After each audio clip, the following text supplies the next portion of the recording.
جو دور میرا اور آپ کا دور ہے نا، یہ تیز لوگوں کا دور ہے، چالاک لوگوں کا دور ہے۔ لوگ ایسی ایسی بات سناتے ہیں کہ بندہ حیران ہو جاتا ہے۔ چالاک مزاج، تیز طبیعت۔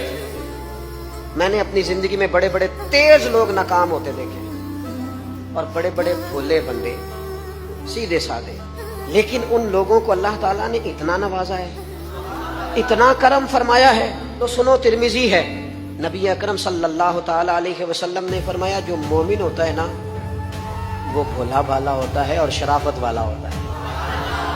بلکہ ایک حدیث میں تو حضور فرماتے ہیں مومن اتنا بھولا ہوتا ہے کہ سامنے والا اسے بیوقوف سمجھنے لگ جاتا ہے، اس کا خیال ہوتا ہے اسے تو عقل ہی کوئی نہیں، مومن بھولا بھالا۔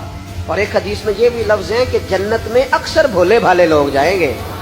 یہ جو تیزیاں ہیں نا، انسان کا سمجھدار ہونا اور بات ہے، انسان کا تدبر والا ہونا، فہم و فراست والا ہونا اور بات، لیکن چلاک ہونا، مکار ہونا، شیشے میں اتارنا، لوگوں کو اپنے قابو میں کرنے کی کوشش کرنا، اس کو شریعت پسند نہیں کرتی۔